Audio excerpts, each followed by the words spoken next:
Greetings, my dear friends, and welcome to this 4306 Bioevolutionary Perspectives. In this lecture, we're going to be looking at sort of some of the huge names in the history of biological and evolutionary approaches to psychology and sort of how some of their ideas can inform this positive psychology we've been talking about. Welcome back. I hope you're having a great week. You're such a cool class. I've really enjoyed interacting with you. I wanted to also make this point that I know that a lot of you are working on your assignments and stuff, and I've had the opportunity this week to meet with a few of you, and last week too, and I've really enjoyed that. So if anyone, especially some of the students that haven't had me before, if you're unsure with assignments or anything and would like to meet, this is a very small class. It's only like I think 17 or 18 people. I'm very willing to meet with you, and also like to my returning students, I'm obviously super willing to meet with you too, and miss you and would love to catch up. So I hope everything's going well. Bioevolutionary perspectives, let's get into it. So on this slide, I just wanted to talk for a sec about this idea of like what I'm doing with these presentations, right? And especially like this one and the one from the last time where I was talking about phenomenology and existentialism, and then like my next one where I'm going to be talking about therapeutic approaches. And it's kind of interesting how this course is evolving because I'm putting a lot of time into it and kind of working on it as we're going, and I hope that you're enjoying it or whatever. But like one thing that's sort of interesting is it's kind of becoming some of these presentations a little bit of a who's who, and I didn't necessarily intend it to be as biographical as this is, but I think it does really make sense. And when you're starting to try to present like how do you try to teach about existentialism, which is this like massive school of philosophy with all kinds of people, and how do you try to do some kind of coherent like couple hour overview that gives a decent taste of it, and it almost like kind of leads towards this idea of setting it up in a structured timeline, looking at it, how things have evolved. And today we're going to be like starting with Lamarck and looking at all these really interesting names, everyone from Agassiz and Dawkins and Hamilton and Thorndike to William Wundt and Wallace and Bates and Darwin and Wernicke and Huxley, right? So today's presentation, we're going to be looking a lot at some of these huge names in the history of the study of biology and evolution, and focusing on this perspective of how it informs this kind of growing field of psychology, and more specifically how we can see roots to what's later going to be called positive psychology. So kind of remember that the idea of these first few presentations is to sort of show where the roots of some of these ideas come from, right? That positive psychology is actually pretty interesting. It's not just some new little idea. It's actually a kind of the accumulation of a whole bunch of threads of philosophy and science. All right, was that decent enough for this word cloud? Okay, so let's get going then. You're like, all right, Mike, enough chit chat. Let's start the timeline. All right, I'll like talking to myself while I'm presenting, but whatever. It's how I roll. All right, see you on the next slide. So here's the first guy on our list, Jean Baptiste Lamarck, and very interesting person. So this guy came up with an idea basically similar to evolution. Now, he thought of evolution differently, but his idea had hints of what Darwin's going to later articulate. And think about this, that he's doing this like, almost 100 years earlier, and well, at least most of a century earlier, right? Darwin's not going to publish until until significantly later. Like some of his major work is in like the 1880s and 1890s. So Lamarck's coming a lot before this, and he's this French naturalist, right? So he's like really interested in the natural world, and it's the reason why I have the giraffes there, because some of his research was looking into this idea of like giraffes, and is it that giraffes like that they're continually trying to reach higher for trees, and so that for leaves, and so they like reach more and more, and they stretch their neck more and more, and then that kind of, then the next one stretches it more and more and more and more, and eventually you go from like an animal that looked kind of like a horse to an animal that looks like a giraffe, and that it's this like long sequence of the animal like because of pressures or whatever trying to do something, and that right? So this is Lamarckism, the theory of evolution that's based on this principle that physical changes in organisms happen during their lifetime, such as the great development through these through things like, say, like how a giraffe, like through reaching, makes its neck longer, and then that passes through the kid to the kid, right? This, it's kind of like epigenetics, right? It's kind of like the idea of epigenetics way before that idea, right? Now, the reason why it's why I'm bringing up Lamarckism, and I'm gonna do one more slide on this, is sort of just to place it historically, right? So like Lamarck, we now know is like sort of wrong, but he's interestingly wrong. He's interestingly wrong because he's wrong about the specific mechanisms of evolution, at least based on how we know it. Well, he is, but again, he was kind of first to the party. This was a very complex idea to be having. That physical changes in organisms that develop during their lifetime can be transmitted to their offspring, which again is sort of like an epigenetics idea. Jean-Baptiste Lamarck.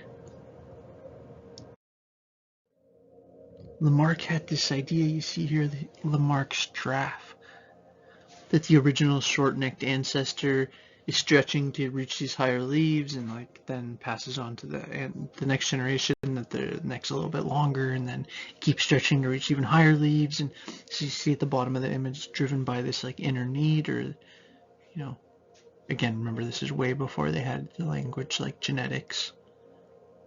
What's an inner need, right? This genetic impulse or whatever, and stretch until the neck becomes like progressively longer and longer. This doctrine, proposed by the French naturalist Jean-Baptiste Lamarck in 1909, influenced evolutionary thought through most of the 19th century. Lamarckism was discredited by most geneticists by kind of the 30s, except in the Soviet Union. It kind of maintained a prominent role in the Soviet Union until the mid-20th century. Right, so until like the 50s, 60s. So this guy's interesting too. So this is a different guy, Louis Agassiz, and he had this idea that, well, he had a whole bunch of ideas, and he thought that,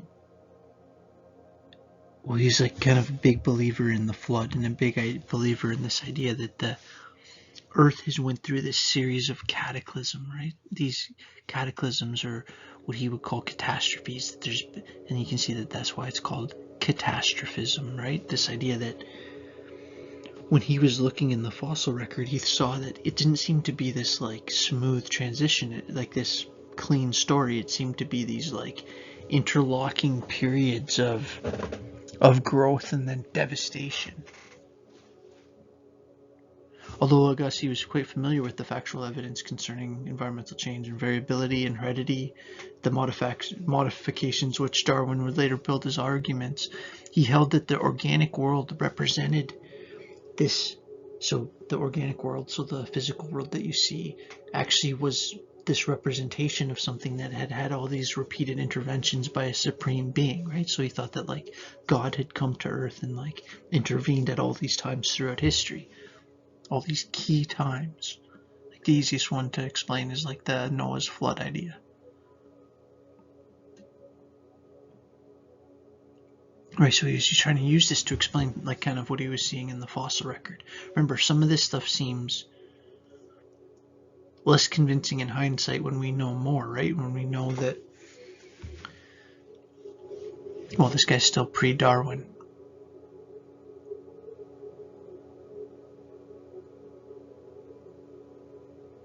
Right, so he knew about how environment changed things, how there's variability. He knew how heredity, so he like kind of understood, or then at least appreciated this idea that there could be like what we would now call genetics.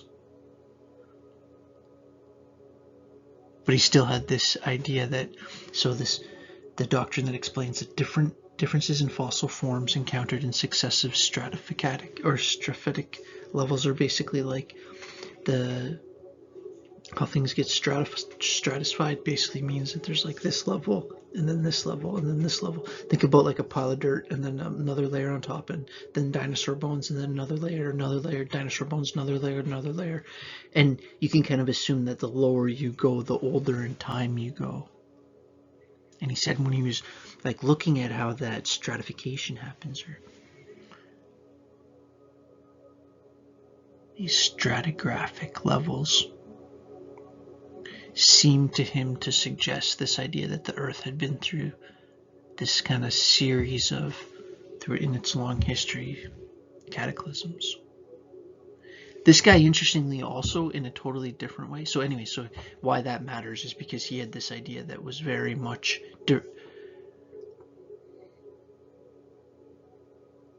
he believed in a God-involved evolution. Maybe that's a way to say it. Right, we're just about to get to Darwin, so this is still a little bit before Darwin. I was going to say that the other interesting thing about this guy is he's the one that figured out that, and kind of was the first one to articulate how the Great Lakes in Canada were formed by the glaciers, right? And it's like, I'll show you a picture on the next slide, so maybe I'll wait till then. Right, I've always kind of thought that this picture on the left is pretty cool, how like you can kind of see how from right from the Montreal Harbor to Lake St. Louis to Lake St. Francis, like the St. Lawrence, Lake to Lake Ontario, Niagara Falls, the Detroit River, you see Lake Erie in there, the Niagara River, and you can kind of see that as if there was this like huge glacier moving from kind of the middle of the screen off to the left towards Lake Superior, dragging like huge glaciers of ice, dragging stone and huge rocks, like mountain-sized boulders, like boulders that to dig out Lake Ontario at, what is that, 802 feet? No, that can't be right. Oh yeah, maybe it is right because it's a lower start point. I was gonna say because Lake Superior is 1,300, but Lake Superior also starts much higher. Yeah, so you can see that is like the glacier pulling back off to the left, and as it's doing that, it's scraping the ground. Basically, it's scraping with like mountain-sized rocks, and it's cutting into the ground. And what's left is this beautiful collection of fresh water, the biggest collection of fresh water in the world. And where he's interesting is because he had sort of linked this idea to, well, that's because of the Ice Age. Remember, this is like why I'm kind of starting with like the Garcia and with Lamarck too, is like they kind of represent, even though we're not quite at Darwin yet, when kind of evolution as an idea kind of really mainstreams, we're starting to see people trying to use these more scientific ways of explaining the world they're in.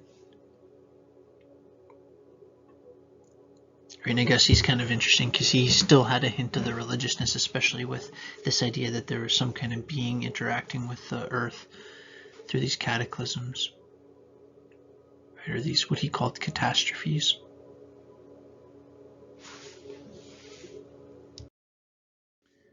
So next on the stage is the one and only biggest name in the history of evolutionary thought by far, Charles Darwin, who an absolutely fascinating person. And you may have heard me, if you've taken other classes with me, riff a bit or rant a bit on this idea that like what's interesting about Darwin is people oftentimes talk about him like he's this like huge opponent of religion, right? Because evolution came to present a different understanding of the world, and why that became kind of known as almost against religion is because until that point the sort of religious community had held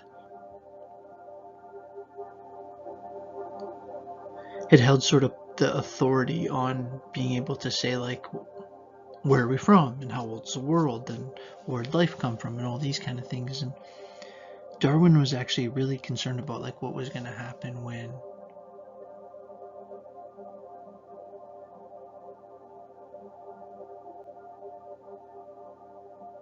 he was worried what his ideas would do to religion, right? And he was aware of Nietzsche.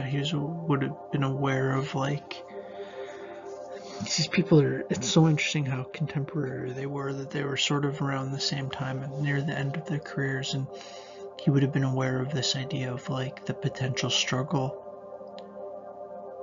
Like he wasn't sitting there laughing at how this would destroy people's religion potentially.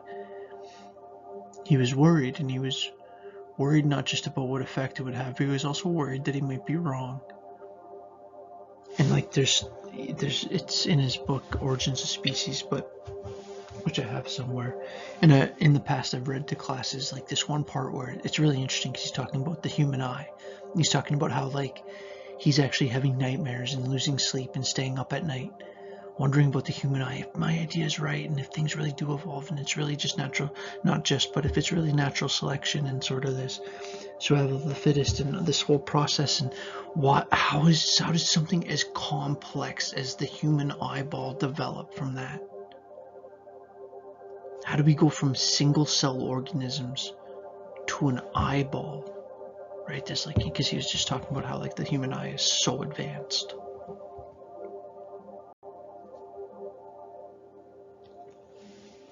Seeing competition between individuals of a single species, Darwin recognized that within local populations of the individual bird, right? Okay, so let me contextualize this quote.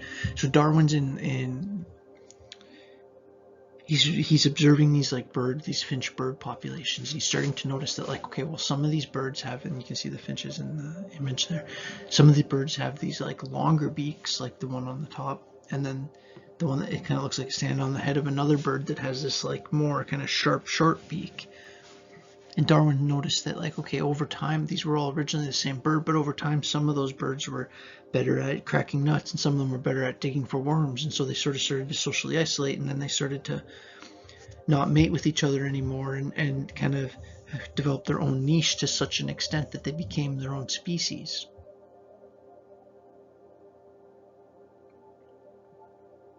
The ones with the sharper beak might have a better chance of survival and reproduce, and that if such traits were passed on to a new generation, they'd be predominant in the future generations. He saw this kind of natural selection, the way that nature naturally selects certain traits over others.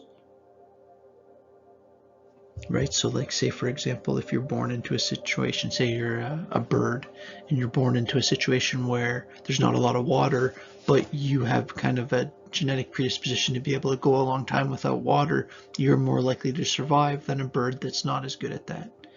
And that surviving is kind of like nature selecting you. It's a natural selection. Some people are a better natural fit to their environment. Survival of the fittest is what this language really means. And the idea is that if that's the case, then over time, traits that make sense and that are linked to the species reaching reproductive age and being able to have offspring of their own, that those ideas will get passed to future generations, and ones that are less advantageous will gradually disappear, which is sort of my argument for why dreams must have deep meaning, because if not, we would have evolved away from them a long time ago. Catch you on the next slide. Oh, on the next slide, I have a short video. I'm not going to watch with you. I'm going to just play because this is like an animation that's sort of showing Darwinism sort of fully explained, or basically just this idea of what this evolutionary process would have looked like if you were trying to do the phonology or like kind of the family tree of it.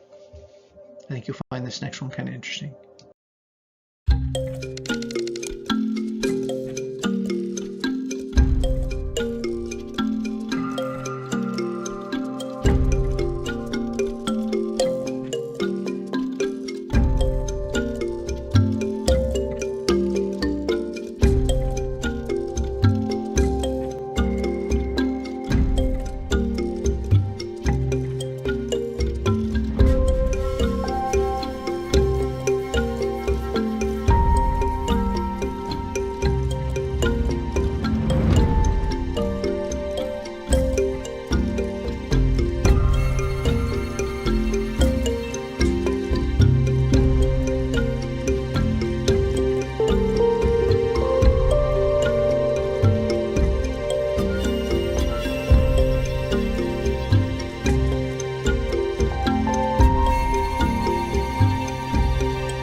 So since you just watched that video, I want to make a couple points. So like, think about, before I get onto Wallace,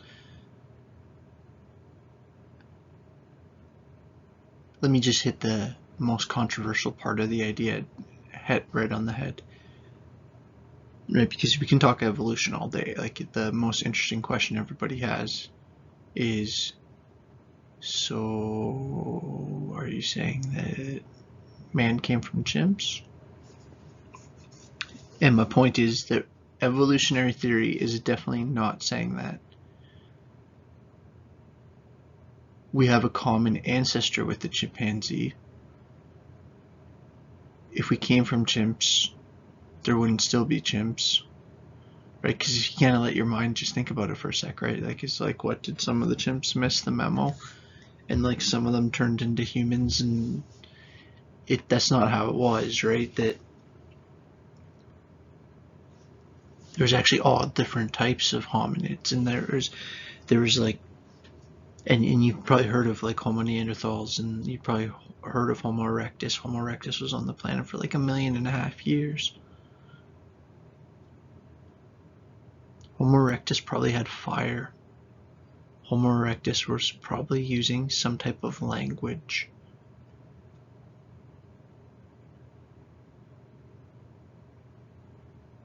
Mind-blowing. Right, they were on the earth for 1.5 million years.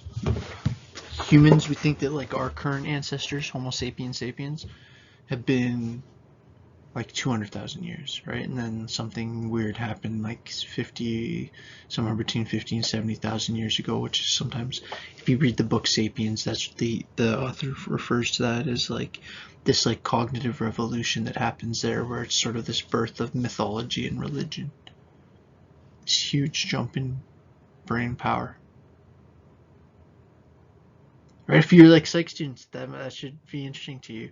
Something dramatic happened in the time period of somewhere between 50 to 70,000 years ago, which sounds like a huge time range, but evolutionary time is different. Now we're talking deep time, right? So like, remember, like,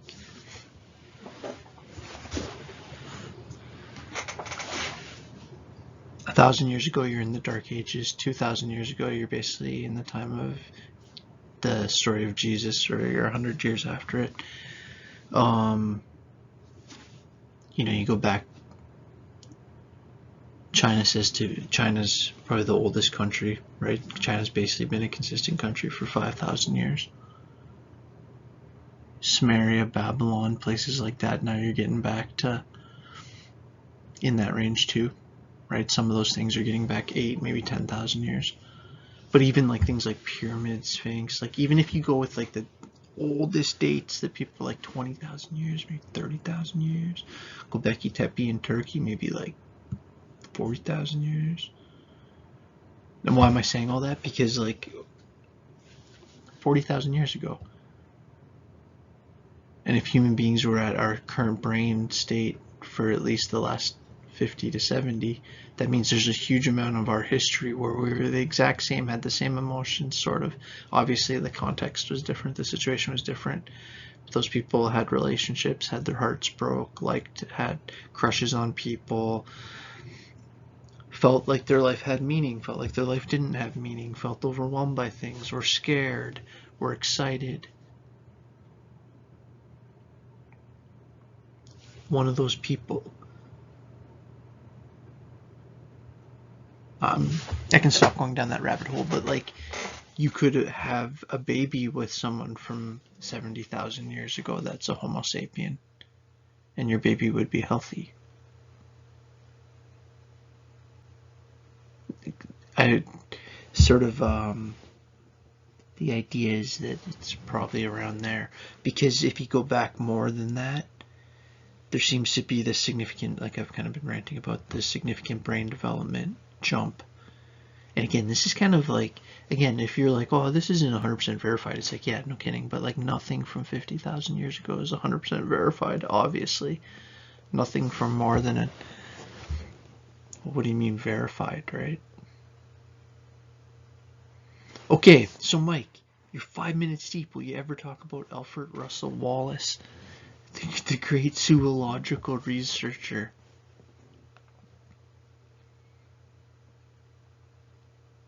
Right? He kind of like,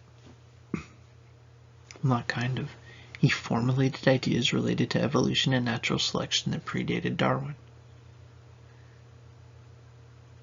Darwin kind of like, and I'm not for a split second suggesting Darwin wasn't completely original and unique in his ideas, but he wasn't like making up words. Like, he was talking about ideas that existed in biology, and he kind of had his unique idea, right? Like origins of species, that species come as a result of natural selection, that's based on this idea that there's selection pressures in each environment that are unique, and therefore each individual being unique.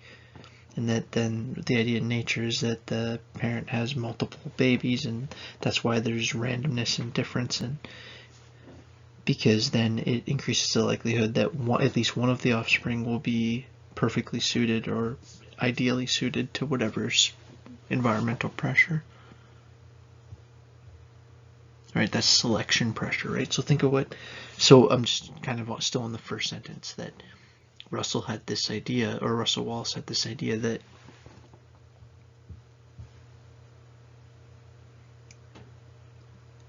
well, I guess the point I'm trying to think of how to say it clearly. Nature and natural are basically the same word, just sort of in a different context, right? Because if you're walking through the woods somewhere and you're supposed to be in like a deep jungle that's completely untouched by people, then you come to something that looks like a person made it, you're like, that doesn't look natural there. It's like, it doesn't look like it's actually nature. And so what nature's selection is that idea I was saying earlier, right? That like, if you're a bird that can go longer without water, and you happen to be born in a scenario where it's really arid, or arid or whatever, not a lot of water, then you're then you're a better situation. Sorry, right? So if you're born able to go long times without water, and you're born in a situation where water's scarce, you're better suited for that scenario than, say, your brother who doesn't have that adaptation, or that mutation is the right word.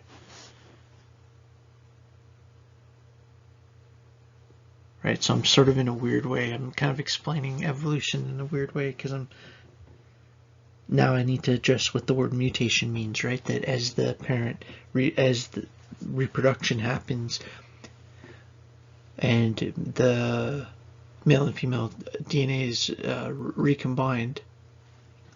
It's what's called meiosis in biology class or whatever. But when that happens, since it's actually a copy of mom and dad's genes that get recombined, there can be errors in how that's recombined, like copying errors. And another word for a copying error when you're talking about genetics is a mutation. That's what the word mutation means. See, I was going somewhere with that rant. I was trying to explain the word mutation. Okay, so highly regarded zoological researcher fascinated with this idea of new species, right? So why he's one of the reasons why he was so interesting, and the reason why I made this as the background, is he was like so interested in why are there so many different types of squids and crabs and fish, and why is there such tremendous biodiversity? How does a new species arise by the progression and continued divergence of varieties that outlive the parent species in the struggle for existence?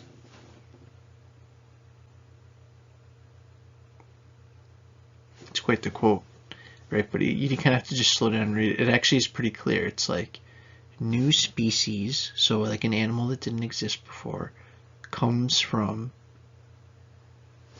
how there's all these varieties of the animals that are being born in a generation, and some of those kind of go forward and some don't, in this struggle for existence, survival of the fittest.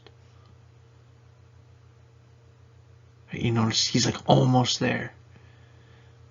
again, some of these things are like, why is this guy less of a name than Darwin? And some of it's timing, some of it's when people are ready for ideas. So this is one of his like most famous articles. You'll notice when I'm going with some of these really well-known people, I like to use Encyclopedia Britannica. It's just, I don't know, I grew up loving Encyclopedia Britannica.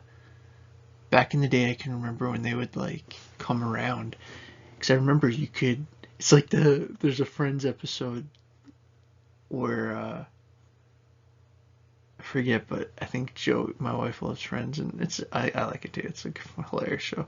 But there's an episode where Joey gets like just one volume of an encyclopedia, so he like knows everything about things related to the letter L or something like that, because it's like encyclopedias are like all the word, it's like the dictionary for that letter, but with, you know what an encyclopedia is. Yeah, but Britannica touches a soft spot in me. Okay, this is an 11-minute slide. I'm sorry, I apologize that I'm getting ranty. My last point. So this was the article. Think of just the title. I just think if you think of this title, you really see his idea, and you see how much, like, this was authored by him and Darwin, right? So on the tendency of species to form varieties. What? The tendency of one species, the tendency of dogs to become a bunch of species or whatever. Dogs is a bad example because humans had a huge role in that, but like the tendency of these finches to become multiple finches. The tendency of species to form varieties, and on the perpetuation, so the continuation of varieties in species by this means of selection, by just the environment. So basically, again, to just break down the language, because I think one of the things is, especially, and you're such an interesting group of people, because I know some of you are coming more from the biology side, and some of you are coming more from, like, just less from the biology side and more from the child development side, although those are sort of the same. It's just different angles.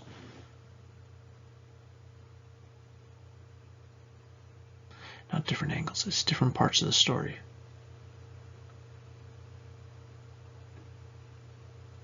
But if you're coming from a more biopsych side versus a more, say, like maybe clinical psych side, or cognitive psych perspective, or developmental psych perspective. But again, this is my point. This is why I'm focusing on all these old scholars, is because they never thought of it like that. This kind of like, oh, are you talking about developmental psych or evolutionary psych? It's like, this is all relatively new language. They were just scientists that were interested in life, and they weren't limited to me struggling to properly label them now, right? Like, so it's kind of cool that they, in hindsight, we're grouping and saying, well, these people kind of fit into this, and these kind of people kind of fit into this, and you can kind of see the line between Wallace and later. Well, you can literally see it because they literally co-authored with Darwin. But then, okay, for everyone's sake, I'm going to finish this slide. Catch you on the next one. Okay, so Sherrod, and I hope you have fun with this class. Like, I'm trying to just have fun with these lectures, and I know I have no idea what your other teachers are like. Actually, I was just going to be like, I know your other teachers, but I have one contact at Nipissing, Roxana. If you know her, she's amazing. She's the chair of CHSF. She's my friend. And other than that, everyone else I know from Nipissing are students. And actually, the person that I have a couple people I interact with through Nipissing in like relation to tech stuff, like getting the course shells and that kind of stuff. But anyways,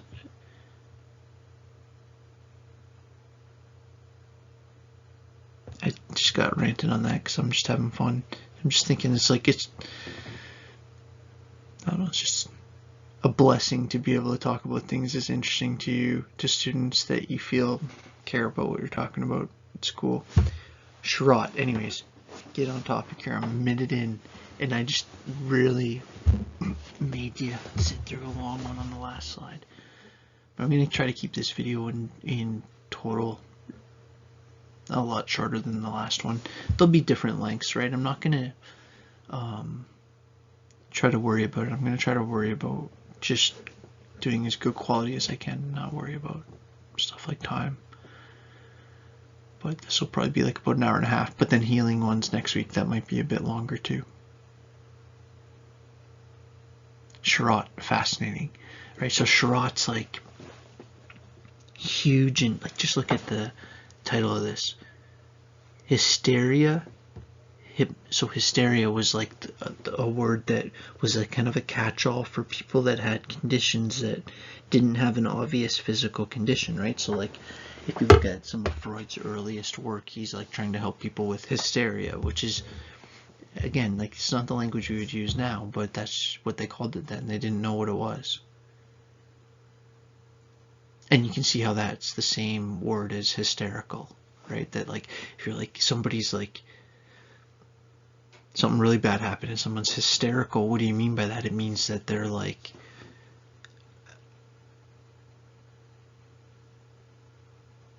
overwhelmed to the point of almost being like out of control of their mind or something, and that's sort of how you can see the same word there. And so hysteria, hypnosis, right? And sometimes people forget that Freud was like a professional hypnotist. Like he studied under Mesmer, where we get the idea of mesmerize. And if you're in my class, you're like rolling your eyes because you've heard me say this a bunch of times. But like, think of like Aladdin, right? Where it's like look at the clock, or it's not look at the clock in Aladdin. It's Jafar's staff or whatever, where the snake's eyes spin and it hypnotizes you. It mesmerizes you. Right, so one of Freud's teachers' last name was Mesmer, and that's where the word mesmerize, like to do what Mesmer does. And then, and then Sherrod. So Freud studied under both these guys. An early mentor of Freud, ran the greatest neurological institute in Europe. It was Sherrod's employment of hypnosis in an attempt to discover the organic basis for hysteria that stimulated Freud's interest in the psychological origin of neurosis. Right, so again, neurosis is another word that's kind of an outdated word that we don't really use anymore, but in that early time, it was sort of subdivided into psychosis and neurosis. Neurosis being all this kind of range of things that we would now consider like anything related to like conditions of hyperstimulation of the nervous system, or basically anxiety, OCD, PTSD, panic, phobias. And then psychosis would be things where it was like maybe schizophrenia. And again, don't please forgive the fact I'm saying these are old words, right? But this is what how they would have talked about it. This is what neurosis means.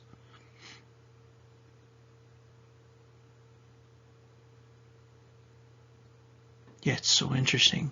Because you see psychosis as being a problem with how reality is being interpreted, and neurosis as this problem between mind and emotion, the nervous system, that the word nervous is in there.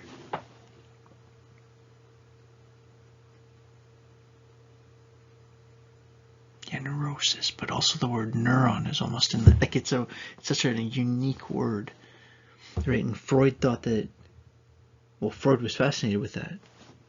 First, Freud was fascinated with anxiety. He was obsessed with it.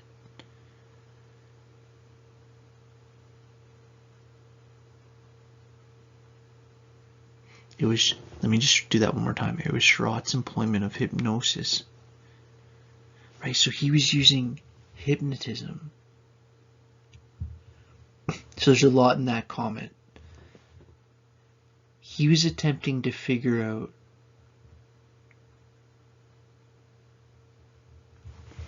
this person's coming to me and is experiencing basically a mental health crisis to such an extreme that they're not able to function and move forward in their life. And I can't find any physical problem with them. And remember, these people were, this is what I'm saying about like a physical cause, a psychological origin, right? He's trying to find an organic base for hysteria, right? That's, I said physical, but or he uses the word organic, same thing, right? Or same thing in this context, organic meaning a living thing, the body, right? Like what's causing it? Is it the blood? Is it this? Is it that? And he thought that hypnosis could help that, and it kind of makes sense, right? So if it's neurosis, which is related to anxiety, and hypnotism is basically advanced relaxation, to see that those two things, it's basically the sympathetic nervous system and the parasympathetic nervous system.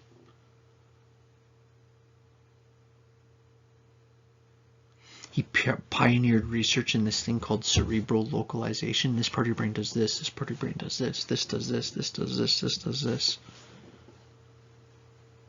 Right? Cerebral, like just parts of the brain. Localization, like this does this does this. It's not just a general purpose, that parts of the brain do different things.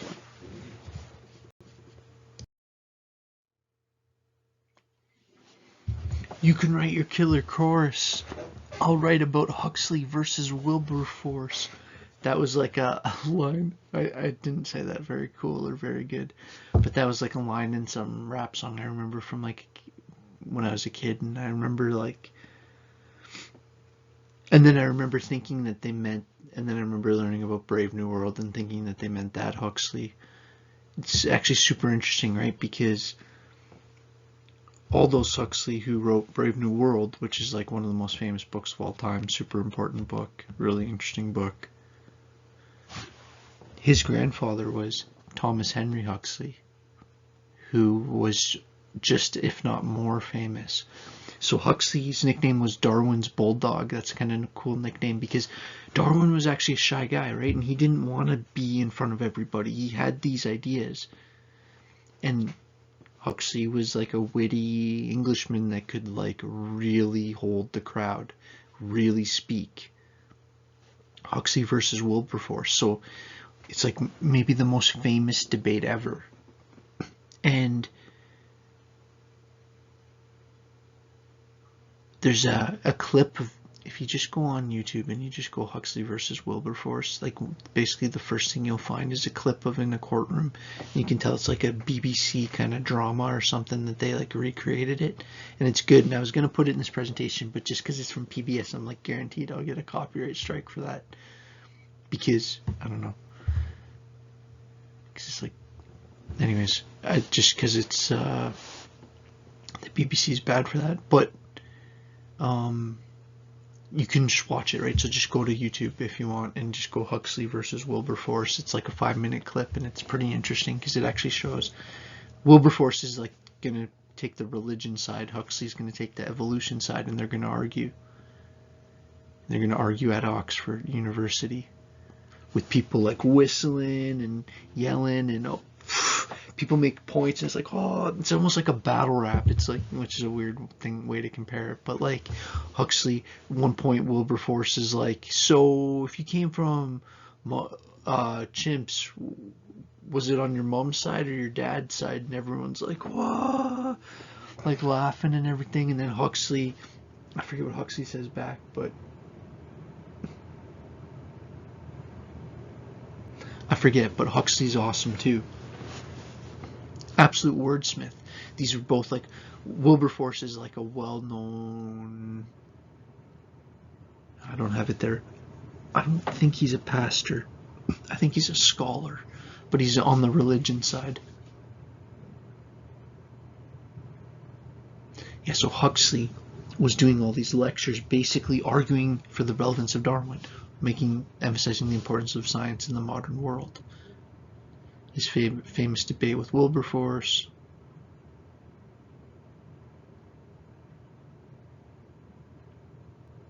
And this is where it's like, you can take the notes or whatever, but just think about that. It's almost kind of lost to history, and the best that we can do is like show like some recreation that the BBC makes that's kind of like a tame reenactment.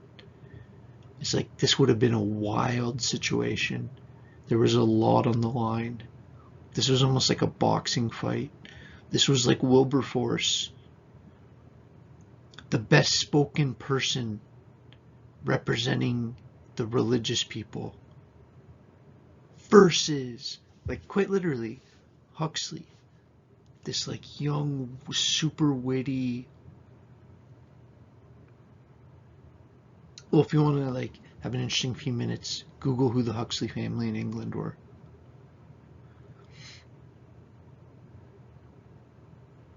And it's interesting that and then he has all these kids. One of the kids' name's Leonard, and Leonard's son writes Brave New World.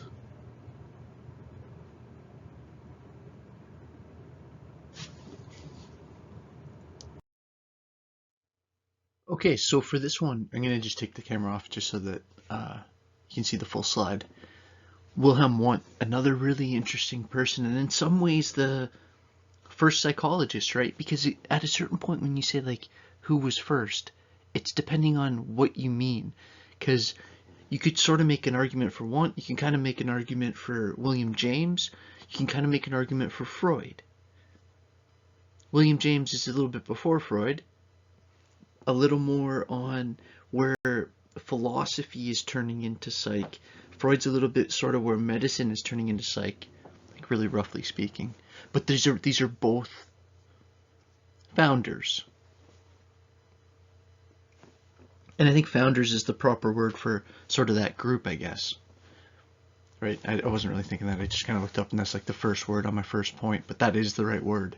That they're the founders. They're founders of. He's the founder of experimental psychology, right? Really focused on this idea of if psychology wants to be taken seriously, it needs to have a methodology and an approach to research that's parallel in rigor and basically like to the hard sciences, to the natural sciences. It has to be the experiments need to be as quality as they are in like biology, right? And you can see how that would be the idea and the main point of somebody that's going to become the person that's the founder of experimental psychology, right? So it's kind of right in the name, and he writes his great works called physiological psychology. Think of what that would mean, like the physicalness of psychology. Wundt attempted to advance a system of psychology that sought to investigate the immediate experiences of consciousness, right? Like, what's it like being you right now? Your sensations, your feelings, your volitions, like what you care about, your ideas. It also contains this concept of apperception, right? Apperception. So I have the definition on the left, but I'll just finish what I'm saying here. Or of conscious perception. The methodology prescribed was introspection, right? So like, think about this. He's like, think of what introspection would mean. Intro meaning internal to you. Spectrum, I don't know what that, I can't break down the Latin of that, but, well, obviously it's similar to the word inspection, right? So it's like this introspection means investigation into self or into your experience of something. This apprehension, this like mental process by which a person makes sense of an idea by assimilating it into the body of ideas that he or she already possesses. And if you're like, well, isn't that called assimilation and accommodation? Isn't that what Piaget said? I would say, well done. Interesting thread to notice. It does seem like a similar concept. All right, next slide. And this is another kind of interesting aspect too, right? And one thing I want to say is, if you notice the audio is a bit weird, I'm trying to get my audio right. I don't know. I can't get that hum away. It's making me lose it. If you're watching these videos and there's this like annoying little hum, and if you haven't noticed it, maybe I shouldn't have said it, because maybe now you'll notice it. It's like I'm like, I don't know if it's coming from in the walls. It's like I can't hear it when I don't have it on. It's like I don't know. I don't know if it's I've tried everything I can with the mic. So anyways, if you're a tech expert and you can help me get rid of that, I would love to. So what I do is I got yeah, a tiny bit of the music coming out of this with the hope that that cancels it, and then I'll listen back and see. But anyways, that's a lot of talking about that, but who knows, maybe in the future I'll have a tech support that'll like iron that kind of stuff out and it'll be a little easier to listen to. But okay, so Carl Wernick. So this is really interesting, right? So this is, I kind of got off my point, but and you're like, yeah, for the millionth time. But why this guy's interesting is because so now you have this other aspect that's kind of emerging, really, is this physical understanding of the brain, right? So like this understanding that actually parts of the brain do certain things, and the left, posterior, superior, temporal, gyrus, and it's like that's very much like, it's on the left side and on the outside, and it's down on this, and it's like that's very much a positional way of saying it, and you can see why they just call it Wernick's area. It's like you could kind of almost laugh and think it's like the guy's trying to get everyone to, hey, I got this awesome thing, and everyone's like, yeah, good idea, good idea. And he's like, it's the left, posterior, superior, temporal, gyrus. So like, yeah, we'll just call it like your area. It's just your area. Like you don't have to say that. Make us all, I don't know. It didn't happen like that. That was just a weird comment by me, but it is kind of funny. It's like you can see why it got called just the much simpler thing of his last name. But it's interesting that what he noticed. I should have started with this. I'm leaving my good point till right at the end. What he noticed is that when people got hurt there, that it affected speech, right? So that, therefore, so you would think, okay, so if that happens in one person, okay, but if that happens in 2 people, 3 people, 4 people, you start seeing people that have the same type of acquired brain injuries having the same types of disturbed speech patterns. You're like, maybe that specific area and then you see people having other injuries in other parts of the brain and not having that. That's the other part of it, right? It's not just that that this is linked to this. It also seems to not be linked to other things. So even just through pattern recognition, right? This is obviously pre-brain scans. Now it's not pre-brain autopsies though. That's important to keep in mind. People would definitely have been doing autopsies and know what brains looked like, but just there's no such thing as like a video of what brain, like a fMRI, but that's way later obviously. But this general notion that this part does this, he focused on the dysfunction in the area of the brain. What happens when there's dysfunction in the areas of the brain associated with speech?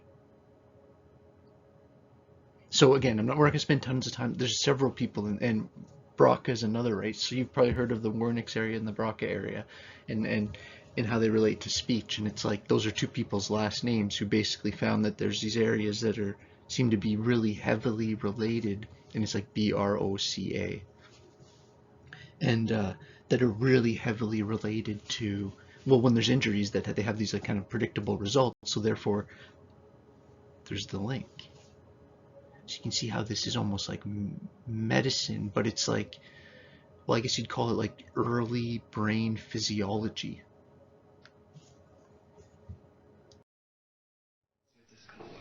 But how is a new skill learned?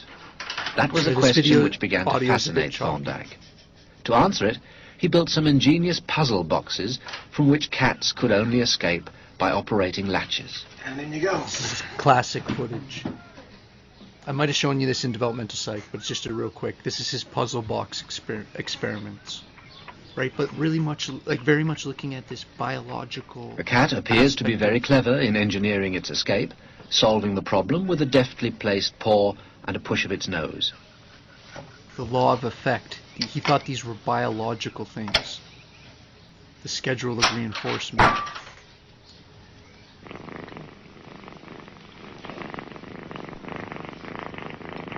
But Thorndike didn't believe that an animal, even a clever cat, understands the consequences of its behavior.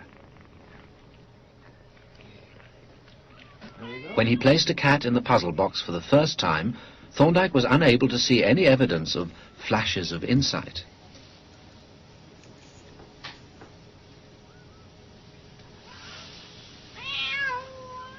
The successful actions appeared first by chance. He proved that the apparent cleverness arose by trial and error. and use graphs to measure the rate of learning.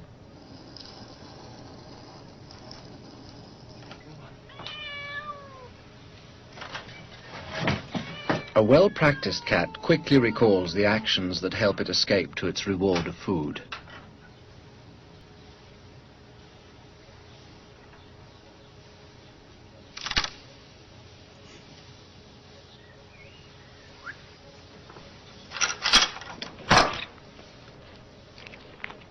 If an action brings a reward, Thorndike believed that that action becomes stamped into the mind. The effect of it. What's the effect? That's the law In his thesis, of effect. he explained further his ideas about learning, that behavior changes because of its consequences.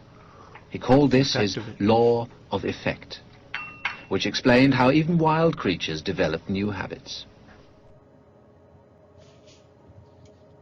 Right, so schedule of reinforcement I have there is another kind of keyword around him, and that's another word that Skinner uses too, and that just means like he noticed like how he rewarded the cat's behavior influenced things. It was like the placement of the rewards was very interesting, but remember, I think at one point that I really want to stress is he didn't, and the reason I'm including him in the presentation on evolutionary perspectives is he was viewing this as a reaction natural to the cat. It's part of its nature. It's not a psychological process. Well, I don't necessarily mean that, because obviously your psychology is nature. It's you. Your nature. Right, I almost got lost again in the great Descartes mind-body split, Cartesian division. It's easy to think of those as different, but obviously it's the same. Obviously your thoughts are, well, neurotransmissions, they're things. And if you disagree and you want to make a philosophical argument, that'd be an awesome paper. Okay, so yeah, Thorndike. Really interesting. Sorry that video quality wasn't the greatest, but it was, that's the kind of classic footage. So Ernest May, here's another interesting guy. So he had this idea. So the book here is a classic One Long Argument. So think about that title, right? Sort of this long story. Darwin, the genesis of modern evolutionary thought, kind of tells the story of it. Right? He thought that these evolutionary pressures acted on whole organisms, not single genes. Now that's an interesting idea, right? That's an interesting, different idea than Darwin. Darwin thought that the changes were happening at a very kind of individual gene level. He's presenting the idea that it's happening at a more whole level. So this is what he's calling like full genome, rather than focusing on the single genes. That was sort of the dominant focus of genetics at the time. Right, so I'll just read this. I know I don't usually just like read the full slide, but it kind of makes sense here. He believed that genes have the potential to differ in their effect, or what we will now call expression, but remember that's newer language, based on other genes, representing this more whole genome approach. Okay, so if you were going to do something in a future project, say, and you wanted to look at him, it's like, an interesting thing is this idea of the biological series concept, and it's like, I understand that this is like historically we have more advanced models or whatever, but it's, again, those more advanced models wouldn't exist without, because they're basically tweaks on the hard work other people did before. Species that are groups of species, so this is a definition of species, the biological species concept. What is a biological species? What do we actually mean when we say the word species, right? So he's basically saying it's a group of interbreeding mammals, and not interbreeding, and he means like that interbreed. It is the right use of the word, but I know it sounds weird because that's not usually how you hear that word. But a natural population that are reproductively isolated from other groups, right? So the classic example is, you would say a horse and a donkey are different species. A horse and donkey could, the horse and the donkey could have a baby, and you'd call the baby a mule, right? And what's unique about mules is that they're sterile. So a species is when two animals, or two organisms, I should say, like humans, can have a baby, and that baby can have babies. If that baby is sterile, not in an individual sense, in a all the time sense, right? I'm not talking about a specific individual instance. Then it's not the same species, right? So you'd have to say a horse and a donkey are not the same species. They cannot have offspring that can have offspring. That's a way simpler way of saying it. They're reproductively isolated.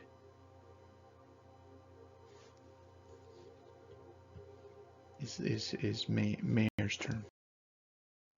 And I wanted to, this is for the CHFS students and for the psych students too, because it's like obviously in psych you learn about Bowlby and you learn about Mary Ainsworth, University of Toronto. But yeah, it's and then in the CHSF students, you'll definitely have been learning about attachment because you have a huge focus on early childhood development, right? Which like developmental psych, same thing sort of. And Bowlby had a huge influence on that. But the reason I'm putting him in this presentation is I wanted to sort of stress this idea. And you're going to notice a few names in this kind of end of the presentation here. Like I'm going to talk about Bowlby and Bandura and Aaron Beck. Names you usually hear more in like a counseling psychology context, but that their understanding of things were very biophysical.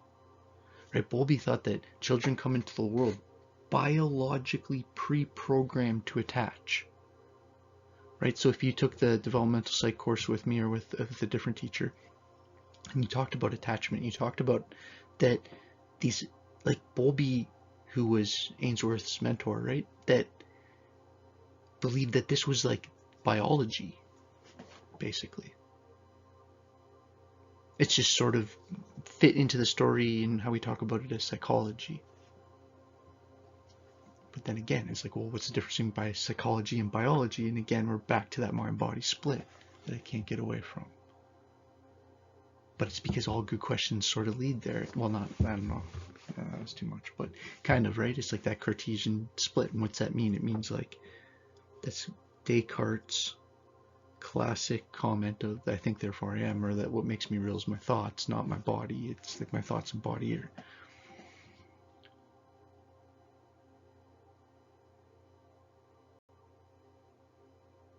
Okay, next slide. Right, so then Aaron Beck, like, probably the biggest name in cognitive psychology, especially in the, not in general, but in the focus on depression, right? I think literally coined the term cognitive psychology. That kind of matters less. Definitely like one of the biggest names. If you were to say quick name of cognitive psychologist, I'd be like Piaget, Aaron Beck. It's like Aaron Beck is very known for very practical advice around depression, right? That people get caught in these negative triads, and this notes on this slide seem a little bit simplistic, but actually I set these images here for a reason because I can kind of use them as talking points. Because Beck thought, I know a lot about Beck, and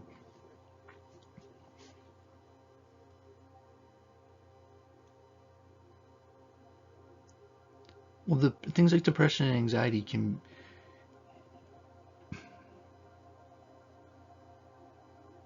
are interesting because they tend to afflict people harder, more contemplative people, and it's like,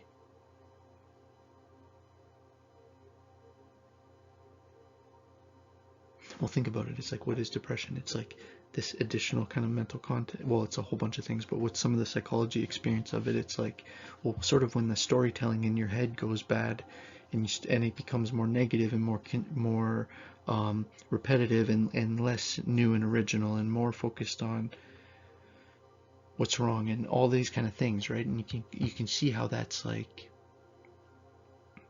there's a storytelling element to it.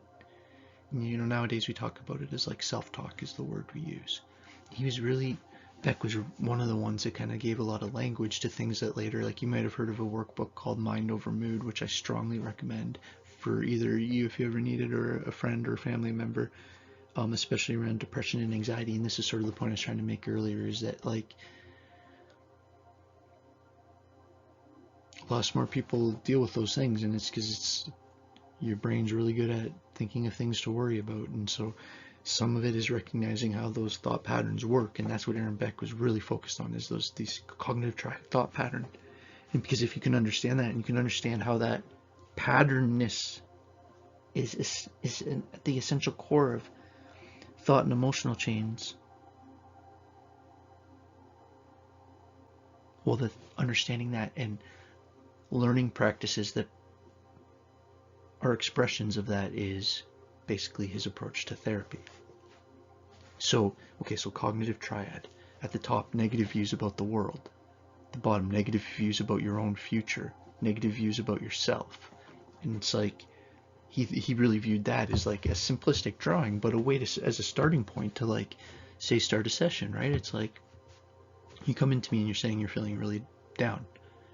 Maybe you're not like you're all high-level university students. It's like you're probably all very articulate, but let's say that it's just a random person who's like not as good about talking about feelings. And you're like, well, how are you? Like, what are you experiencing? And it's like, you'd probably have a little bit more, a little less playful looking picture of it. But like, one thing you could say is like a lot of people that struggle with depression tend to, you know, I'm freestyling this, but a lot of people that struggle with depression tend to struggle with depression in relatively similar ways, right? Based on the fact that we're all human beings and we have relatively similar stresses, even though they manifest in different ways. And sometimes it might be helpful to use this as a starting point, that usually it's either with people's understanding of their relationship to the kind of broader society, or in how they view themselves, or in how they view their future. And does any of that ring true to you?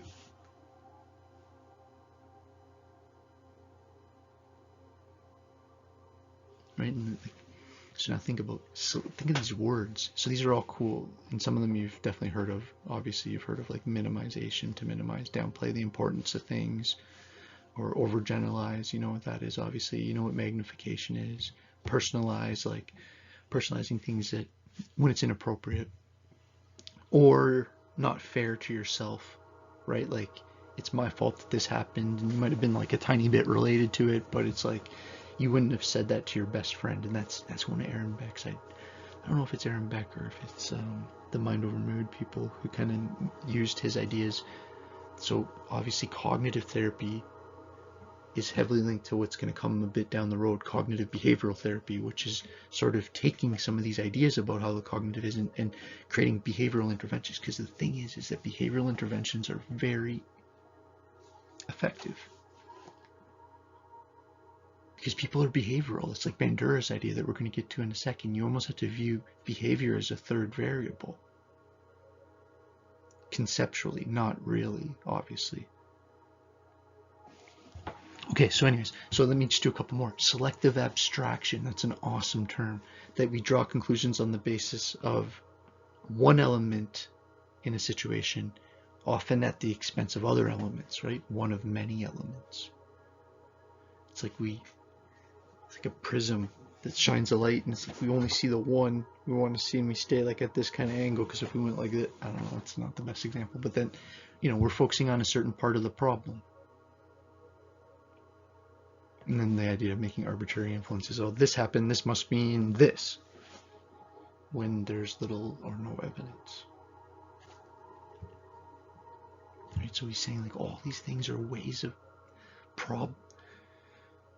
If you're writing a user manual of the human mind, you would say that when people are depressed, we have this tendency to get into loops of thinking. These loops of thinking tend to focus on negative stuff about your relationship to others, your relationship to self, and your relationship to the future. And sort of it's like, yeah, no kidding, because that covers actually a lot of stuff. But that there's actually patterns in some of this stuff, and there's these tendencies of, you know, whether you want to call it, like obviously Aunt Freud and his daughter called it defense mechanisms, or people called it different things, but it's basically just the brain, the biology of the brain has evolved ways of trying to defend itself, and it doesn't know how to process situations, and some of those things get us through the moment but have effects later. All right, Aaron Beck, really interesting. Right, so then just to continue that last point, Bandura, right, and his ideas about behavior. And now think about this. Bandura is super interested in behavior. Sorry, this is just sort of how I talk. I don't mean to be like, think about this, look at this, like you stop paying attention, and I need to keep like, hey, look at the board, look at the board. I don't mean to do that. It's just kind of, if I'm a little nervous or something, I just seem to do that all the time. But anyways, so let me explain what I mean here, because we're about to say how it becomes cognitive behavioral, right? What's this connection? So if we look at the behaviorist model, that there's like what happens and what the response, not too concerned about what's happening in that like black box of your brain that can't be studied.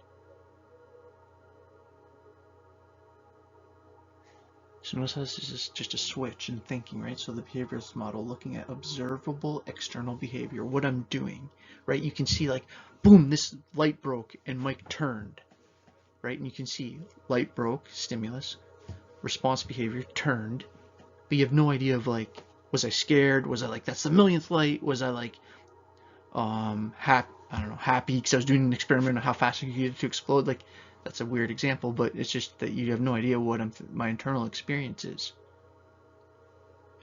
Or it's kind of taken as a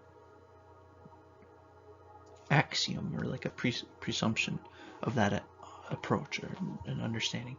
Cognitive model, though, is looking at this idea of that maybe you can scientifically study your internal behavior. Now think of that for a sec if you've never had that thought. Think of your emotions and your thoughts as internal behavior. You have input from the outside world. You have this like mediational process, or like basically you think about it. You have cognitive activity, cognition. So we could say there's input from the environment, cognition, output behavior. You're not an empty black box. It's not like the behaviorals honestly thought that, but they were just not interested. Not like someone like Skinner, like classically said, like put them in the situation and see what they do. Don't ask them. It doesn't matter what you tell me you would do. So now Bandura is saying like kind of, well, the point I wanted to make here is just this, because I've talked to you a lot about Bandura, and I don't need to like explain social learning and go on the whole like Bobo doll experiments and self-efficacy and all the ideas associated with them, although those are all important and have a place kind of in the developmental psych discussion. My point here, though, is he's talking about your mental world as internal behavior that's biologically based. Right? That's his kind of philosophical positioning. Okay, next one, and I'll do this one kind of quick. Edward O. Wilson, really interesting. He links to humans. He links to the study of human psychology in the sense that he was really interested in like ethology, or this like idea of like what can we learn from the study of animals that has relevance to the study of humans. Really interested in how that, not only that, like how it relates to both animals and humans, but what the genetic basis of that is, right? So how behavior is influenced by genetics. So how your social behavior is influenced by your biology. So that's kind of where this word social, excuse me, that's kind of where this word social biology comes from. That as a field sort of doesn't exist now. It's sort of changed and morphed into evolutionary psychology and biology. But right, this idea of like how could things that happened before affect behavior now, before like in terms of your family tree. A field that attempts to explain behavior in terms of natural selection, other biology-related concepts, right? So basically a real biological attempt to study behavior. And, most importantly for you to know, the world's leading authority on ants. Just like, how random is that? But maybe you got a little bit of a chuckle out of that. That is definitely not on any test. But yeah, Edward O. Wilson, if you see ants and you're like, well, I shouldn't be making fun. I'm not making fun of him at all. I think insectology, or I forget what the word. It's not insectology. There's a specific word.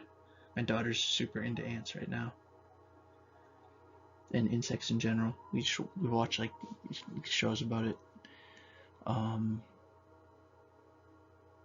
But obviously he passed this year, as did Bandura.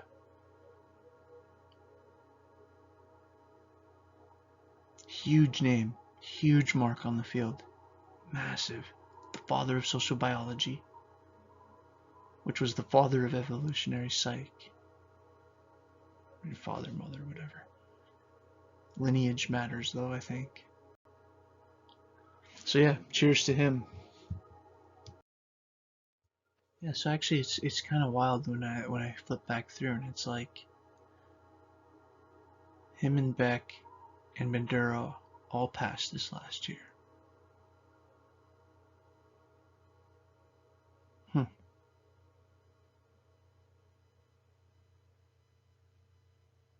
I don't feel like I heard of any of that. Like, okay, so anyways, it just kind of has me a little bit stunned. Like I when I was doing that, I kind of, because I was ordering it based on birth dates, not the second date in the number, right? And I just kind of, when I was presenting, it was like 2021, 2021, 2021, and I was like, what? Huge contributions, huge lineage. Okay, so William Donald Hamilton, right? So Hamilton's idea, yeah, that altruism is favored by natural selection. So what's altruism? Basically like pro-social behavior, right? So doing things that benefit the group. That evolution actually seems to favor that. It's not just survival of the fittest in some kind of really selfish way.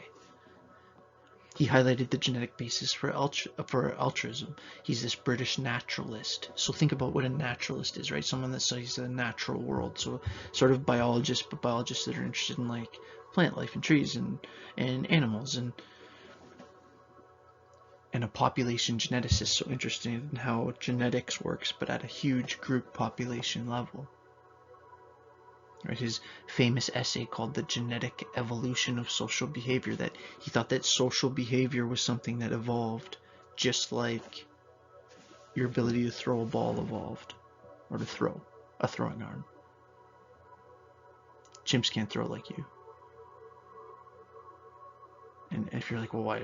It's obviously related to things like spear throwing and weapons in our ancient past. It's like humans can throw things really effectively with good accuracy compared to other animals. It's a major advantage if you're physically smaller, but can make sharp sticks. And I'm like kind of just having fun and just talking, but that's like, I think that's all completely true, at least based on my best understanding of it. Inclusive fitness. Okay, so yeah, sorry, back to the point. Inclusive fitness. Species follow the model. Following the model should tend to evolve behaviors that each. So if this is true, then you would think that species that are following this model should tend to evolve behaviors that each organism appears to be attempting to maximize its inclusive fitness. This implies a limitless restraint. Oh wait. Such that each organism appears to be attempting to maximize its inclusive fitness. So they're all trying to make it work. This implies a limited restraint on selfish competitive behavior and the possibility of limited self-sacrifice, that if everyone's doing it, then it makes people less selfish, and it makes everyone kind of not be sacrificing as much. Everyone's giving like a little bit to the group. Now again, in any species except humans, it's a different story, because when you're talking about the group, you might mean, even if you're talking like a gang of chimps that's like 30 or 40, it's like that's probably as big as you're ever getting. It's like, how does altruism make sense as social behavior as humans in 2021 when there's what, like 8 billion or whatever of us? That'd be a cool topic for see, because this is the thing with some of these older ideas, is like that'd be a cool idea for a future project potentially. And again, it's like, I know I could make that point with probably everybody, but I'm just wanting you to kind of think about, part of this course I'm hoping is that I show you a couple of things that you find are kind of cool, and I'm trying to use this chronological timeline thing because it just sort of helps make sense of it, so it's not as all over the place, and so it gives a bit of coherence, I hope. Okay, so Paul Bates, if you've learned developmental psych, and you might have even had textbooks that he's authored or been part of, big name in developmental psych, but very focused on this idea of how, these kind of ideas that we would see as sort of cornerstone to the lifespan perspective, which again, lifespan, developmental psych, sort of the same thing. Life. So these are kind of the ideas, right? That lifelong, that we develop over our full life, right? It's not just like you get to, you've heard me say this if you're in the psych, if you've taken psych with me, but it's not like you just get to 18 and then you're just like an adult like that for the rest of your life. Obviously, being 18 or 38 or 78 are different psychological experiences, and you continue to develop psychologically, but also physically and emotionally and all socially in all those ways. Yeah, multidimensionally, physical, emotional, psychosocial, multi-directional, meaning like it's not all that just you don't just get better at every, wouldn't that be nice? You don't just get linearly lineal in a linear. Anyways, I'm going blank on what just straight line means. Anyways, if you bonus marks if you get me what I mean, what I'm trying to say. Linear. It's like my brain just forgot the word linear for a sec, but just straight. It's like life's not like that. Oh, I should restart the slide after that kind of a mess up, but I'm just going to keep going. You know what the word linear is. Sometimes people brain freeze. So sometimes things are, yeah, sometimes the lecture's going good. Sometimes I forget a kind of simple word and pause for 30 seconds. That life's plastic, or not that life's plastic, that development is plastic, that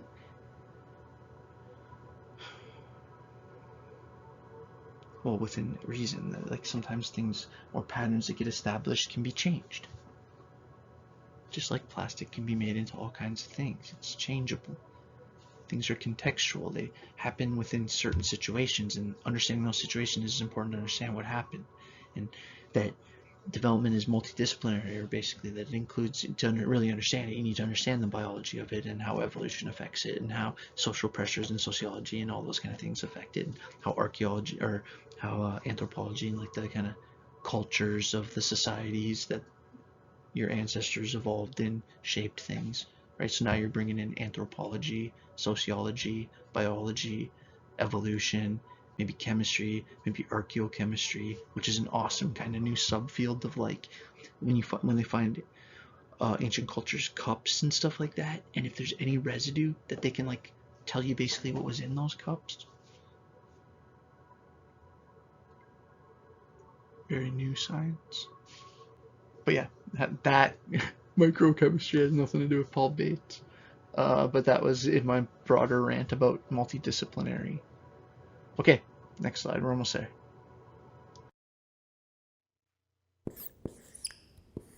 Dawkins, Sleeping Baby. Video review. Selfish gene. Let's go back a long time ago, and we have man number 1 with wife number 1, and man number 2 with wife number 2. Now, man number 1 decides that he's going to cheat on his wife, and man number 2 decides that he's not going to cheat. So let's say they both have 2 kids each with their wives, but man number 1 also cheated with 3 other women and has a kid with each. That gives the cheater a total of 5 kids with his genes, and the non-cheater a total of only 2. Now, let's say a few lions get hungry and attack and eat 2 kids of each of the men. The genes of man number 2, the honest non-cheater, will not survive, while the genes of man number 1, the dishonest cheater, will go on. This is the main idea of the selfish gene. If there's a gene that's not selfish, it will disappear over time. The cheat on your wife genes will go on, and the don't cheat on your wife genes will go extinct. Let's look at another example. What if you're walking home to your family and you come across an empty hut? The people who own the hut are out gathering food, but they've left the hut all by itself, and you see that there's food in there. And you know you're not going to get caught if you go in and steal all the food. Are you going to be selfish and steal, or are you going to be a good guy? Well, let's look at it in terms of man number 1 and man number 2 again. Man number 2 decides to be honest again and goes home with what he has. On the other... It's confusing. I'm taking risks pausing this because I'm doing it a bit different. And then, since I'm holding her, I hope I don't accidentally switch slides. But the problem with this metaphor is he's trying to make a video that's going to be like more accessible, and in doing that he's making a somewhat fatal mistake of putting the genetic all the way up to the level of the individual, like it's making conscious choices, right? But Dawkins' idea of the selfish gene is that sort of what this guy's saying but at a more gene level. And I wanted to show this because he shows it right? Like this idea of, well, the gene has a motivating tendency to want to reproduce and spread as much as possible. And that makes a lot of sense, especially with different types of animals you're talking about. But then with humans, there's all kinds of other variables, right? There's other genes, like there's genes related to bonding, and maybe the bonding gene. It's not all just sexual reproduction, although sexual reproduction is a big part of it. It's a constant evolutionary psychology theme. It's Freud's idea too, right? Sexuality and aggression being core influences that affect this unconscious biology. Again, is Freud's unconscious biological? That'd be a cool research paper question or video. Okay. Click on the middle. On the other hand, man number one goes in and steals everything, adds it to everything else he has gathered, and brings home twice as much food. Now famine strikes. Both families of man number one and man number two are struggling to feed themselves. But man number one has twice as much food because he was selfish. Man number two's family ends up starving to death, and man number one struggles to feed his family, but they eventually survive and reproduce. Again, we end up with the selfish genes surviving while the honest genes disappear. Now you might be asking, well, what about all the nice things we do for each other? What about all those altruistic? Again, he's kind of confusing, or I don't know, he's not confusing because this guy makes good videos, but he's kind of blurring the line between behavioral genetics and like kind of traditional genetics, right? But Dawkins does have this idea that at a gene level, that genes are competitive, and they're sort of single focused, and selfish doesn't really make sense in the way that we understand it as like conscious decision-making adults. Selfish in the sense that the desire to live is selfish at a certain level, and that this is encoded in, because it's like, well, you can make an argument that like all your genes are selfish. You're not as it's not this, we're not talking about your morality, we're talking about your biology. Genes. So let me give you an example of that. I have two brothers. If someone were to take a gun and tell my mom that she had to choose between the three of us dying or her own death, I have almost full certainty that she would pick her own death. So how does that work then? Where's the selfish gene there? A selfish gene is obviously not going to want that, right? Well, let's actually take a closer look. My mom's over 50 now, so she's not going to be reproducing anymore.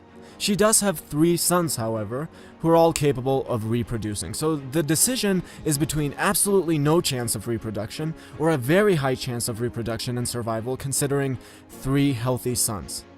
Keeping this in mind, right, this is another potential error in how this is being depicted, and I don't mean to pick on this, because I think this guy does a really normal depiction of Dawkins. I think this is how most people talk about it, but I think it's actually, as much as I like this video maker, and he has his like one about Frankel is fantastic, and he makes several really awesome ones. I think the thing is he's giving too much conscious choice to the genes. Right, this is deep biology.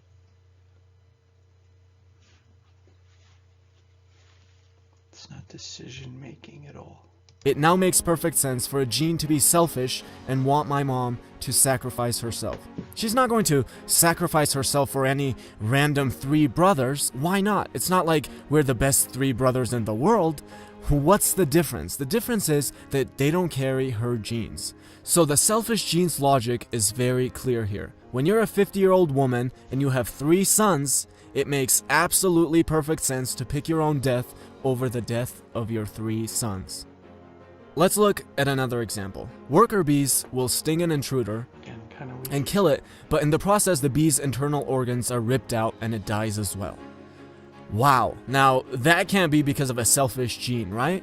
We love looking at social insects like bees and ants and glorifying them for these selfless acts. But let's take a closer look at this kamikaze behavior. What you have to keep in mind is that the bee is sterile. There are 2 ways to help your genes survive. 1, to produce offspring. 2, to take care of and protect the organisms with the same genes as you. Well, since the bee is sterile and cannot produce its own offspring, it now makes perfect sense to kill itself for the organisms which do carry its genes. Dawkins says, the death of a single sterile worker bee is no more serious to its genes than is the shedding of a leaf in autumn to the genes of a tree. So now that we're not completely naive about all of this, let's make one thing clear. Of course, the gene doesn't have some little brain in it that knows what to do to survive. The primitive woman didn't have a sophisticated understanding of statistics when she decided if it was a good idea to sacrifice herself or her kids. This is all just based on what they do, but what they do turns out to be evolutionarily advantageous, and therefore, through natural selection, they survive. That's it. Alright, now, what is the conclusion for all of this? Well, that our genes are selfish, otherwise we wouldn't be here, and that we're simply vehicles for these genes to transport themselves into the future, and they have no problem throwing us away once we're no longer. But see, this is where I think the language is a little misleading, because you could also say survival focused, right? So that each individual gene is survival focused. It's focused on its own survival. You wouldn't be like, well, that sounds bad, but selfish. That's just because how we usually use the word has negative associations. Of use to them. And of course, this is not the happiest conclusion to arrive at. And it makes a lot of people angry. People get angry at the book and Dawkins himself. Is this what you want, Dawkins? Social Darwinism? Is that what you want? Is this what you want? I mean, some people are probably angry even at this video, but neither. Right, so does he social Darwinism, and again, social Darwinism is a corruption of Darwin's work. Wasn't Darwin. Right, if the idea of people evolved, so then did different groups evolve differently, and is that why there's differences? And you can see how how social Darwinism could become not the greatest thing. Again, it's like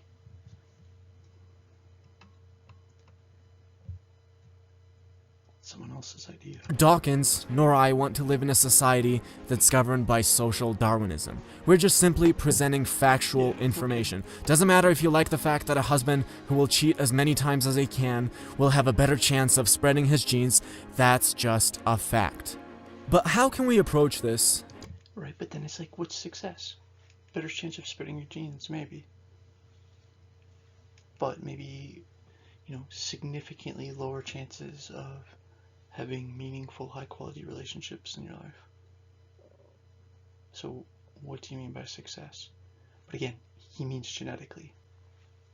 So, you can't view this as a full-scale discussion of morals. We're talking about what the gene wants. The gene doesn't want. Because again, now we're trying to put conscious thought into the gene and think of it. We're anthropomorphizing it. We're like treating it like it's a human. Like my daughter talking to her stuffed animal like it's a human. Right? It's like it's this human tendency to like assume human processing in things that aren't humans. Which is the most human thing to do. And what can we learn from it? Well, one, we have to start by facing reality. The reality isn't pretty. We're programmed to cheat. We're programmed to eat a lot of sugar. You have to understand what you're dealing with if you're going to go against it.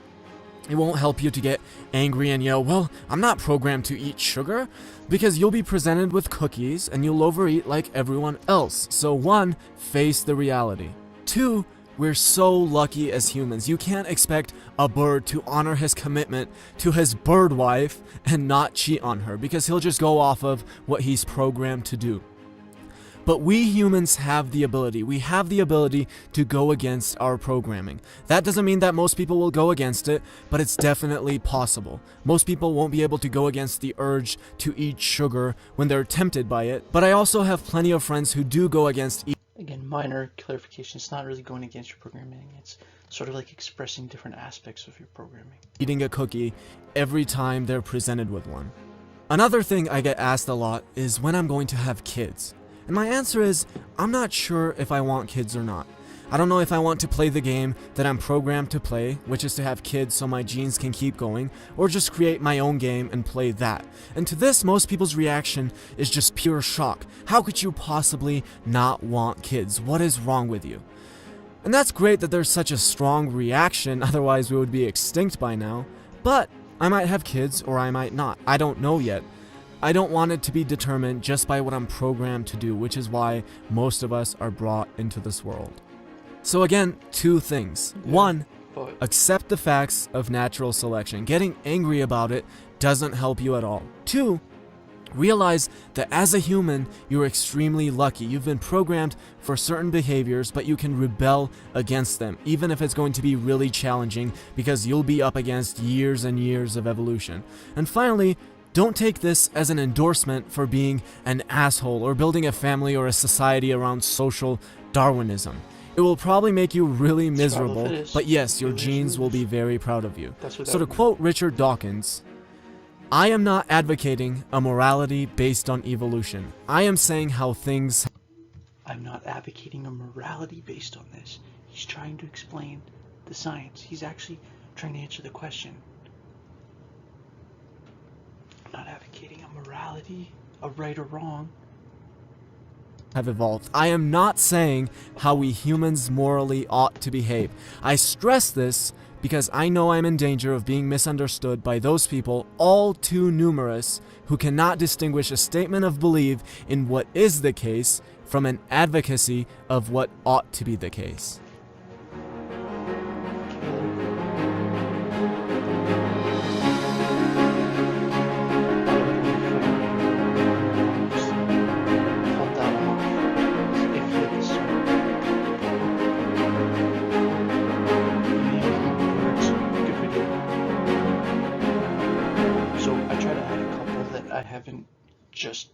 Most of them I've like pretty much picked very specifically, obviously, to construct my argument or whatever, but like I like with a couple to have a little bit of a raw element to the video. And so what I try to do with that, and I've explained this before, but is go with the content creators that I have the more confidence in for that, right? So pursuit of wonder, things like that. All right, my friends. I liked Cool J, but I thought that Stephen Jay Gould was cooler. That's another rap lyric from when I was little, but he had this idea that, like, well, Stephen Jay Gould wrote a book called The Mismeasure of Man that was a really popular book, probably the second most popular evolution-related book ever, I would say. He's probably the second. It's tough. Richard Dawkins, who I'm going to talk about on the next slide, is right up there too. I would say if you had to say who are probably the most three known for evolution, if you were to ask people in the science community, it's probably going to be like Darwin, Dawkins, and Gould. Right, and he had this idea of punctuated equilibrium, which is sort of interesting, that like things make a change or a mutation and then stay that way. It's not gradualism, right? It's not like orange and then a little less orange and then a little even more less and then a little even more less and then it's white. And then some went like a little more and more and more and then it's brown, like on gradualism, right? So he's arguing the phenotypes aren't like that, that they're like the one on the right where there's jumps and then it stays, jumps, stays. And he says that when you look at the fossil record, that's what it shows. It doesn't, so Gould had a lot of points, right? Wrote a bunch of books. One of the most, as I said, like if you had to make me do a top three for this presentation, it's Darwin, Dawkins, and Gould. But the point I kind of wanted to kind of highlight as an interesting one is this idea of punctuated equilibrium, or basically just the idea that there's a jump and then it stays the same. So right, punctuated, so boom, a big change. Like what's punctuation? Like you like put an explanation and you bold it and you highlight it. It's like punctuated, it's a significant, it's not gradualism. It's this punctuated change and then equilibrium, meaning like, and then it's like, think of equilibrium as like a balanced still lake. It's like once it's white and, you know, dark purple or whatever color that is, then it stays that. It's like a jump, then it's in a new track. It says that when you look at the fossil record, that's what it looks like. We don't find all these in-between species. I'm just kind of saying this is Gould's idea, right? Charlotte wants to tell you that she loves science, And it pains her to think, or whatever, this is Sapolsky obviously, but it pains me to think that so many are terrified of the subject or feel that to choose science means that you can't also choose compassion or the arts, or to just be awed by nature. Science is not meant to cure us of mystery, but to reinvent and to invigorate it. To reinvent mystery, to reinvent mystery, to reinvigorate it, to fascinate you. The fascination is kind of the opposite in the moment experience of angst. It's like therapeutic, right? Sapolsky, I'll touch on briefly here. We'll come back to him. I'm kind of saving him for later. All right, we're going to dig into his work a lot more when we're talking about athletic performance and managing stress, okay, because he's an absolute expert on the chemical cortisol. And he did all this fascinating research with baboons and why some baboons basically have stress disorders and some don't, and how hierarchy affects it, and all these really interesting things, right? Because chimps are interesting, because you think, okay, well, the strongest one dominates, and that's true. The strongest one will have the relationships with all the females, will have all the resources it wants, will bully all the little ones, unless it does it too much. And then one day it'll be walking, and it'll get ambushed by 3 or 4 slightly smaller chimps, and they'll literally rip its arms off, and they'll castrate it.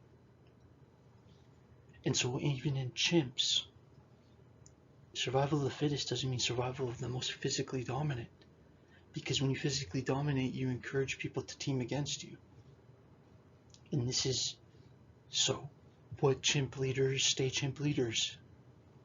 Our closest current biological relative, not our current closest biological relative, our closest currently living biological relative.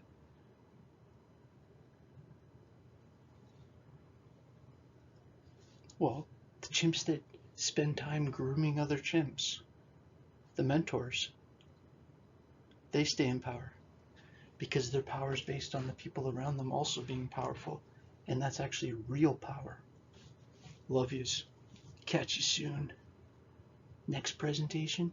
So this class, I feel like I don't know, I apologize. I feel like I'm going to be a half step behind this whole term, but I really hope you can kind of see that I'm trying to